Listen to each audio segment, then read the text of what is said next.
हार्दिक चरणों में नमन। सर्वप्रथम इस पावन धरा को नमन, क्योंकि मेरी आज से 30 वर्ष पहले राज की सेवा इसी विद्यालय से शुरू हुई थी, इसलिए इस पावन धरा को नमन करता हूँ। आज के इस वार्षिक उत्सव कार्यक्रम में विराजित गांव के प्रथम नागरिक श्रीमान वक्तावर सिंह जी, ठाकुर साहब विजय सिंह जी, ईर सिंह जी, पायल सरदार, मोट सिंह जी, भीख सिंह जी, मक सिंह जी और इस विद्यालय के कर्मठ कार्यकर्ता श्री चौथा राम जी, जिसने मैंने यहाँ इस विद्यालय में कार्यक्रम किया था, इन्होंने ही सबसे पहले आके मुझे संभाला था। तो इस प्रकार के देवव्रत हमारे इस गांव के नागरिक उप सरपंच रामाराम जी, गांव से पधारे हुए गणमान्य नागरिकों और इस संस्था के संस्था प्रधान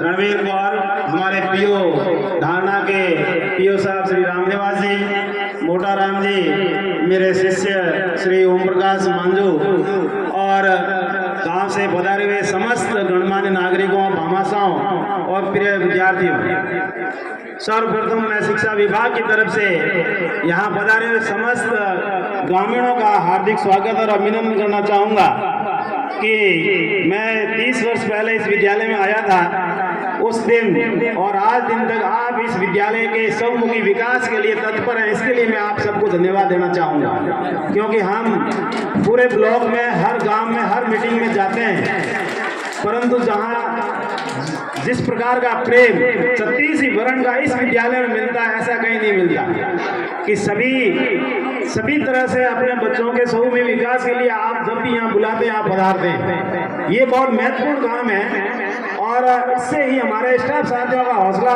बढ़ता है, उनको काम करने में खुशी होती है। तो मैं तो जहाँ भी जाता हूँ हमारे धारणा की 2-3 स्कूलों की जो उदाहरण देता हूँ, उसमें कांडाबिला विद्यालय का भी नाम रहता है कि आप जहाँ वहाँ जाकर देखिए, जब भी आपको जरूरत पड़ती है यहाँ के सभी नागरिक आकर के और अपने सहभागिता निभाते हैं। किसी भी काम को करने के लिए 3 बातों की महती आवश्यकता होती है और उसमें सबसे पहला होता है समय की पाबंदी। कोई भी कार्य आपको करना है उसमें समय का ध्यान रखिए। दूसरा होता है अनुशासन। अनुशासित रह करके आप काम करेंगे तो आधा काम तो अपने आप ही सफल हो जाता है। परंतु तीसरी जो सबसे महत्वपूर्ण कड़ी होती है वो होती है सहभागिता।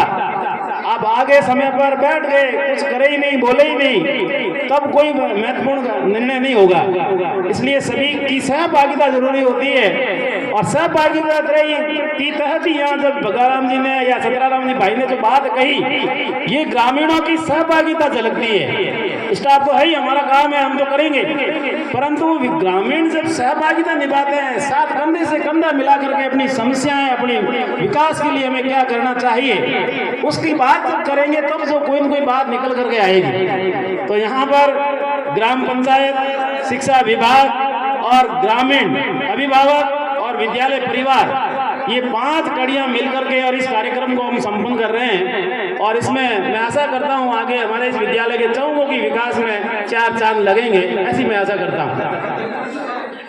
महत्वपूर्ण काम है वो इस विद्यालय की शिक्षा और साथ ही शैक्षिक गतिविधियों का विकास होना, ये बहुत महत्वपूर्ण है, क्योंकि यह उच्च प्राथमिक विद्यालय है। शिक्षा के 3 स्तर होते हैं। पहला स्तर होता है प्राथमिक शिक्षा, दूसरा स्तर होता है माध्यमिक शिक्षा और तीसरा स्तर होता है उच्च शिक्षा। तो यह हमारा विद्यालय प्राथमिक शिक्षा में आता है। वो 8वीं तक का विद्यार्थी अध्ययन करने के बाद माध्यमिक शिक्षा में प्रवेश करता है और उसको उसके लिए राजकीय उच्च माध्यमिक विद्यालय धारणा में जाना पड़ता है। यह विद्यालय एक ऐसी जगह पर स्थित है, पहले के समय में जब मैं यहाँ प्रतिष्ठापित हुआ था तो यहाँ तांडाबेरा आने के लिए कोई तैयार नहीं था कि 4 गांव की सरहद पर ये गांव है, स्कूल है, मिटोड़ा, धारणा, पादरू और कुंडल। इस प्रकार से 4 गांवों की सरहद पर ये विद्यालय स्थित है और चारों गांवों के अभिभावक ग्रामीण इस विद्यालय में सहयोग करते हैं और चारों गांवों के सरहद में जो विद्यार्थी हैं वो इस विद्यालय में पढ़ने आते हैं। आगे जाकर के ये रेवेन्यू विलेज तांडाबेरा बन चुका है और आगे के समय में ये ग्राम पंचायत भी बनेगी और ये उच्च माध्यमिक विद्यालय पर क्रमोन्नत होगा, ऐसी मैं आशा करता हूँ। जल्दी से जल्दी ये विद्यालय क्रमोन्नत होकर के और 12वीं तक बन जाएगा, ऐसी आशा करते हैं। ये जरूरी भी है, तो मैंने पहले आपको उदाहरण दिया ना कि 4 गांव की सरहद पर है। यहाँ से विद्यार्थी धारणा जाए तो दूर, मिठोड़ा जाए तो दूर, पादरू जाए तो भी दूर और कुंडल जाए तो भी दूर। इसलिए इस विद्यालय को 12वीं तक होना अनिवार्य भी है। और यहाँ के ग्रामीणों का सहयोग, उत्साह, जोश भी ऐसा बांधता है कि ये सीनियर होनी चाहिए, क्योंकि अब 10वीं तो रही नहीं। कल मुझे किसी ने कहा था कि इसको 10वीं करवाया दिया जाए। मुकुल लाल जी हम एक जगह बैठे थे, तो उन्होंने कहा था इसको 10वीं करवाए। उनका अब 10वीं का नियम नहीं रहा, सीधा 12वीं। और ग्राम धारणा में ये रेवेन्यू विलेज तो ऐसे ही है, ताना मेरा अलग रेवेन्यू विलेज है, राजस्व काम है, इसलिए इसको सीनियर बनने में कोई आपत्ति भी नहीं है। और साथ ही हमारे सरपंच साहब ने अभी कही दिया है, उसमें आप सभी मिलकर के जमीन का अलॉटमेंट करवाए, बाउंड्री बाहर लेकर के। और सबसे पहले जब भी कोई क्रमोन्नत विद्यालय होता है तो उसके लिए जमीन की आवश्यकता पड़ती है, बिल्डिंग तो अपना बन जाती है, तो जमीन हमें देनी पड़ती है। इसलिए यहाँ आबादी की जमीन आपके सरपंच साहब भी निवेदन जैसे कर रहे थे है, तो उसमें आप अपन सभी बैठ करके जमीन का अलॉटमेंट करवाएं और बाउंड्री बनाएं। बाउंड्री बनाने के बाद हम प्रस्ताव भेजेंगे और जल्दी से जल्दी कोशिश करते हैं कि यह क्रमोन्नत होकर के उच्च माध्यमिक विद्यालय बन जाए, जिससे हमारी बालिकाओं को पढ़ने में सुविधा मिले, क्योंकि बालिका शिक्षा बहुत ही जरूरी है और दूरी होने के कारण बच्चियां हैं वो विद्यालय तक नहीं पहुंच पाती है। इसलिए इस विद्यालय को क्रमोन्नत होना ही चाहिए, ऐसी मेरी मंशा भी है, इच्छा भी है। और हम शिक्षा विभाग की तरफ से हम पूरी कोशिश करेंगे कि कहीं पर ये कमी नहीं रहे।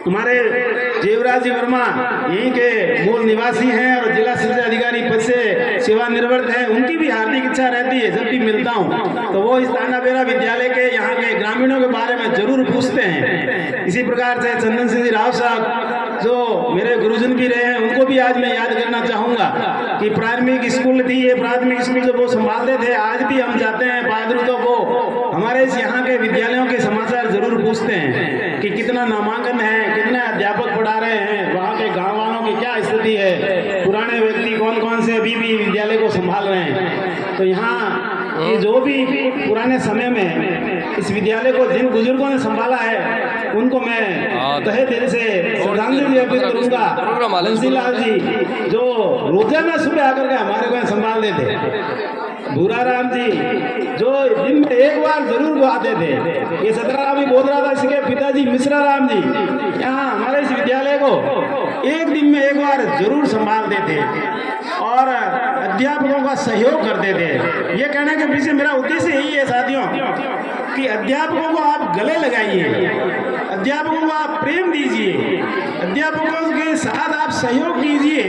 अध्यापक गुरुजन आपको 100% देंगे, ये पक्की बात है। हम भी यहाँ अध्यापक थे तो दिन में एक बार हमारे यहाँ के जो ग्रामीण थे हमें संभालते थे, मास्टर साहब क्या हाल है, कब आए हो, कब जाओगे, क्या स्थिति है, क्या समस्या है। तो हमारे यहाँ पर जो गुरुजन हैं, शिक्षित हैं, वेल क्वालिफाइड हैं, उनका सहयोग आप लोगों को करना पड़ेगा।